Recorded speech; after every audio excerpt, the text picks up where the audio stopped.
안녕하세요. 주의 마음극장 주혜주입니다. 오늘도 이근복 목사님을 모시고 교회 그림 이야기 네 번째 시간 이어가도록 하겠습니다.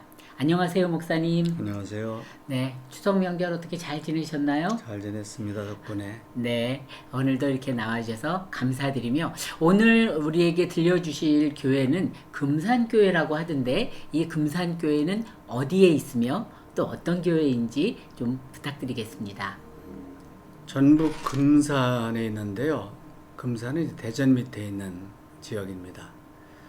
여기에 이제 전라북도 문화재 자료로 등록이 된 금산교회는 미국 선교사 테이트 선교사가 1905년도에 설립했고요. 1908년도에 기역자형 한옥교회를 세웠는데 우리나라에서 가장 오래된 한옥교회입니다. 근데 무엇보다도 이 교회가 유명한 것은 지주와 머슴이 함께 교회를 세우는 아름다운 신앙 이야기가 담겨 있는 까닭입니다. 네, 굉장히 놀랍군요. 그 시대만 하더라도 신분 제도가 아주 엄격했던 시대일 텐데 머슴과 지주가 함께 교회를 세웠다고 하니 굉장히 흥미가 끌리는데요. 지금도 그 예배당이 보존된 것이 굉장히 놀라운데 이 예배당의 특색은 무엇인지 좀 설명 부탁드리겠습니다. 금산교회가 점점 신도들이 늘어나자 1908년도에 조덕삼 장로가 땅을 기증한 곳에 7칸짜리 한옥교회를 세웠습니다. 근데 한옥교회는 기역자형으로, 기역자형은 이제 가장 앞에 강단이, 설교단이 있고 앞에서 보면은 오른쪽에 남자석이 있고 왼쪽에 여자석이 있고 당시에는 중간에 휘장을 쳤고요. 드나드는 문도 남자들이 드나드는 문, 여성들이 드나드는 문이 따로 되어 있는데 이것은 그 당시 엄격한 유교 사회가 남녀 7세 부동사결에서 남녀를 구분하는 것을 굉장히 중요하게 하겠는데 서양 문화가 우리 유교 문화와 대립하지 않고 한국 토양에 맞게 토착화한 것이 바로 기역자형 예배당이라고 말할 수 있습니다. 근데 이 교회는 지금까지 오랫동안 한옥교회로 보면 115년 보존되어 있는데 이것은 6.25 전쟁 그 참화에도 당시 이제 북한군이 여길 지배했을 때도 좌익계 청년들이 금산교회는 우리 교회다 라고 지켰기 때문에 이 한옥 예배당이 지금도 남아 있습니다. 놀랍군요. 그 좌익계 청년들이 공산주의잖아요. 그쵸? 한마디로. 그런데 금산교회를 우리 교회다라고 이렇게 주장했다라는 그 말이 얼마큼은 금산교회가 그 지역의 지역 주민들하고의 어떤 관계를 가졌는지를 여실히 보여주는 감동적인 대목이라고 생각이 드네요. 그러면 오늘 제목이 이제 지주와 머슴이 세운 교회라고 돼 있는데 그럼 먼저 지주, 그쵸? 지주인 분에 대해서 설명 좀 부탁드리겠습니다. 지주 조덕삼은 금산의 가장 부유한 지주였는데 당시 금산은 교통이 요지였고 사금광산이 있어서 늘 사람들로 북적였습니다. 또 어느 날 미국 선교사가 테이트 선교사가 말을 타고 와서 말을 이 조덕삼이 운영하는 곳에 이제 맡기고, 그러니까 마방도 운영을 했던 거죠. 맡겼을 때 유심히 이 선교사를 본 조덕삼이 이제 테이트 선교사에게 묻죠. 살기 좋다는 당신네 나라를 포기하고 왜 가난한 조선 땅에 왔습니까? 그랬을 때 테이트 선교사가 오직 하나님의 특별한 사랑 때문입니다 라고 대답했습니다. 조덕삼은 선교사의 희생정신과 용기에 감동을 받아서 자기 집 사랑채를 내주어서 예배하게 하였고, 이것이 1905년 금산교회의 출발점이 되었습니다. 아, 그렇군요. 이 금산교회가 조금 전에 말씀드렸듯이 지주와 머슴이 같이 세운 교회라 그러는데, 지주에 대한 얘기는 나왔는데 그럼 머슴이 어떻게 연관되어 있는지 말씀 부탁드립니다. 머슴이란 조덕삼 장로의 집에 살면서 신앙을 갖게 된 이자익, 나중에 목사가 되죠. 목사 이야기인데요. 금산교 2대 목사였습니다. 이자익은 6살 때 부모를 다 여의고 고아로서 자라면서 늘 배가 고프고 어떻게 하면 이 허기진 배를 채울까 궁리 끝에 경상남도 남해가 고향인데 거기를 떠나서 두루두루 다니다가 금산에 도착했습니다. 그때 나이가 17살이었는데 이 이자익을 조덕삼이 머슴으로, 말을 부리는 마부 머슴으로 이제 세워서 생활을 하게 되는데, 그때 그 조덕삼 아들 조용호가 선생님들에게 집에서 한문을 배울 때 천자문을 배운 거죠. 그때 이제 어깨너머로 천자문을 배운 조덕삼이 이자익이 그 천자문을 술술 외우는 것을 본 지주 조덕삼이 자기 아들 조용호와 함께 공부하게 했고, 또 신앙생활도 할 수 있도록 배려를 했습니다. 네, 어깨너머로 배운 천자문을 줄줄 외웠다는 이자익도 대단하고, 또 그 모습을 발견하고 또 공부를 같이 하게 기회를 준 조덕삼, 그 두 분이 다 대단한 것 같습니다. 그럼 이 두 분의 신앙적인 그 이후의 관계는 어땠는지 말씀 좀 부탁드릴게요. 이자익이 이제 금산교에서 신앙생활을 한 몇 년이 지난 후에 두 사람은, 조덕삼과 그 다음에 이자익은 함께 교회의 영수가 되었습니다. 영수는 당시 장로보다 낮은 직책으로 행정과 설교를 할 수 있는 직책이었는데, 1907년에 금산교회에서 이자익과 조덕삼이 장로 후보가 되었습니다. 맨 처음으로 장로를 뽑게 된 후보에 머슴과 지주가 함께 후보가 됐다는 사실이 참 놀라운 사실인데, 그런데 더 놀라운 것은 투표 결과로 머슴 이자익이 자기 주인 지주 조덕삼을 누르고 장로로 선출된 것입니다. 이때 교인들이 놀라운 표정을 지었을 때 조덕삼이 이렇게 발언을 했다고 합니다. 우리 금산교회 교우들은 참으로 훌륭한 일을 해냈습니다. 저희 집에서 일하는 이자익은 저보다 신앙적 열의가 높습니다. 대단히 감사합니다. 그리고 지주는 자기보다 먼저 장로가 된 이자익을 전혀 시기하지 않았습니다. 집에서는 머슴 이자익이 주인 조덕삼을 깍듯이 섬겼습니다. 그리고 장로가 된 이자익이 테이트 선교사가 자리를 비울 때 설교를 할 때면은 주인 조덕삼은 무릎을 꿇고 설교를 들었다고 합니다. 조덕삼은 자기 머슴을 이렇게 섬겼을 뿐만 아니라 그러하여금 평양신학교에서 공부하도록 지원을 해줬고,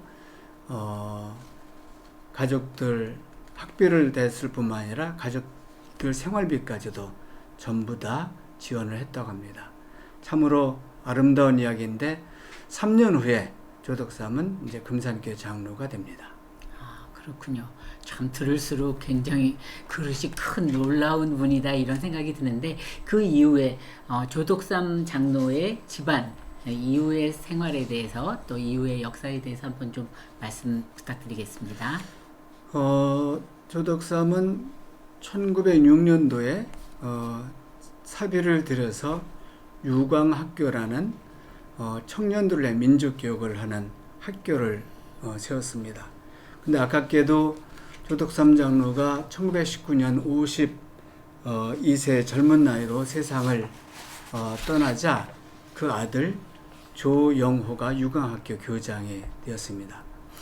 유광학교에서는 늘 민족교육을 했고 나라 사랑을 가르쳤고 또 태극기 만드는 일을 많이 했습니다.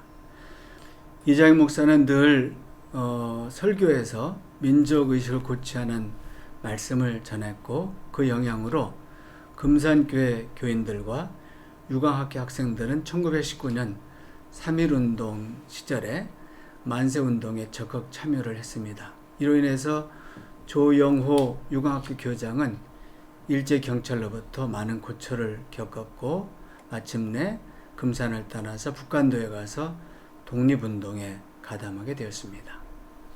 네, 그랬군요. 그 머슴이었던 이자익이 목사가 되고 그 이후에 펼친 목회 사역에 대해서 좀 말씀 부탁드리겠습니다.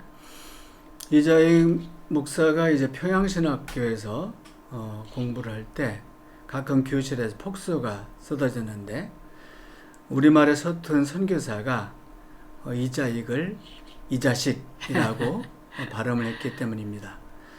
그는 이 신학교에서 철저하게 목회 훈련을 받았고 특별히 소외받는 이들과 함께하는 목회를 해야 되겠다는 결심을 굳게 먹은 시절이기도 했습니다. 이자익 목사가 1915년도에 제2대 금산교회 담임 목사로 청빙을 받았는데 이때 조덕삼 장로가 적극적으로 이자익 목사를 담임 목사 세우는데 앞장을 섰다고 합니다. 이자익 목사는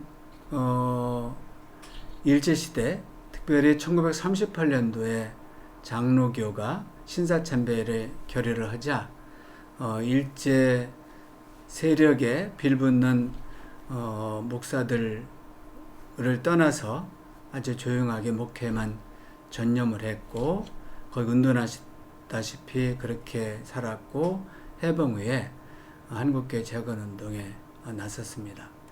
또 특기할 만한 것은 이장익 목사가 3번 장로교 총회장을 지냈다는 것인데 1924년도에 총회장을 처음 지냈고 그 다음 해방 후에 1947년과 48년도 연이어서 총회장이 된 것은 이것은 뭐 본인이 원해서가 아니라 그렇게 주변에서 총회장으로 그렇게 청빙을 받았기 때문입니다.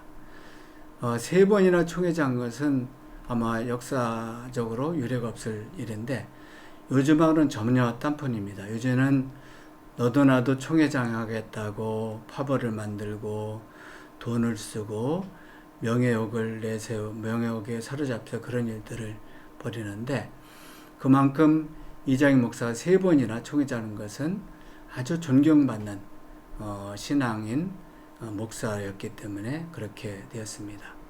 그리고 이장익 목사님은 1952년도에 대전 신학교를 세웠습니다. 서울에 있는 학교, 가기 힘든 지역에 가난한 학생들도 목회자가 될 수 있는 길을 열었고요. 이장익 목사님이 1958년도에 세상을 떠나는데 그 이듬해인 1959년도에 예장 통합과 합동이 분열이 됐죠. 그래서 사람들은 이장익 목사님이 살아계셨더라면은 그렇게 예장이 합동과 통합으로 분열되지 않았을 것이다 라고 참 아쉬워했다고 합니다. 네, 저도 그냥 그 얘기를 듣는 저도 참 많이 아쉽네요. 근데 책에 보니까 이 금산교회는 지방에 있고 규모가 그렇게 그리 큰 교회가 아닌데도 교회에 전시관이 있다고 하던데 그 전시관 혹시 목사님 가보셨어요? 제가 2017년에 금산교회를 방문했을 때 30여 년간 이 교회를 섬긴 이인수 목사님이 저를 안내했는데요. 이 교회가 가장 오래된 한옥 교회인 까닭에, 그리고 전라북도 문화재 자료로 등록된 교회이기 때문에 규모 있는 전시관을 갖고 있었고 많은 이들이 찾아온다는 이야기를 들었습니다. 안으로 들어가 보니까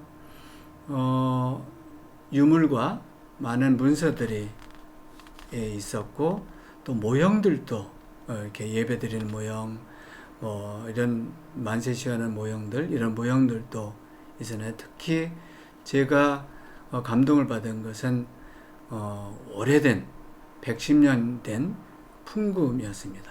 지금도 이제 풍금이 소리가 나던데, 이 풍금을 보면서 일제시대 때 민족의식을 가지고 찬송가를 힘차게 부르며 그 신앙 속에 나라 사랑을 담고 있었던 교인들의 그 모습과, 또 때로는 숨죽이며 이 풍금에 맞추어서 애국가를 불렀을 금산교회 교인들 이 떠오르면서 숙연해지기도 했습니다. 네. 이제 마무리할 시간이 되었는데요. 목사님은 이제 금산교회를 실제로 가셔서 보시면서 사진도 찍으시고, 그쵸? 또 교회도 그림도 그리시고, 또 이렇게 역사를 쭉 정리하시면서 이 금산교회에서 느끼신 점을 우리 지금의 신앙인들에게 좀 해주실 말씀이 좀 많으실 것 같은데 간략하게 좀 부탁드리겠습니다. 당시 신분의 차이를 뛰어넘는 게 쉽지 않았죠. 그래서 어떤 교회는 백정들이 출석을 하니까 양반들이 불편해서 양반석을 따로 만들어 달라라고 했을 때 선교사가 거절해서 나가서 따로 양반들이 교회를 세운 역사도 있었는데, 이게 신분의 차이를 넘어서서 서로 사랑과 헌신하면서 교회 공동체를 세운 이야기가 참 아름답고요. 또 무엇보다도 민족과 지역사회를 열심히 섬겨서 좌익계 청년들로부터 인정을 받은, 종교가 아편이라고 생각할 좌익계 학생 청년들한테도 인정을 받은 그 교회가 참으로 아름답게 보였고요. 헌신과 겸손이 이 교회 역사 속에 담겨 있어서 오늘날까지도 우리에게 많은 규감이 되고 있고, 한국교회가 분열하고 또 서로 총회장이 되어 있다고 파벌을 만들고 또 낯뜨거운 그런 모습을 보이는데, 이 금산교회에서 배울 바가 많이 있다고 생각이 들었습니다. 네. 오늘도 저도 익숙지 않지만 우리 시청자분들께도 그렇게 아주 익숙지 않은 금산교회지만 가지고 있는 이야기는 보화 같은 이야기가 굉장히 많이 숨어 있는 그런 교회 얘기를 들으니까 신앙인으로서 자부심도 갖게 되고 또 롤모델을 다시 한번 찾은 그런 느낌이었습니다. 오늘 이근보 목사님을 모시고 교회 그림 이야기 4번째 시간 금산교회 이야기를 들었습니다. 이상으로 마치고 다음 또 좋은 말씀 기다리도록 하겠습니다. 목사님 감사합니다. 고맙습니다.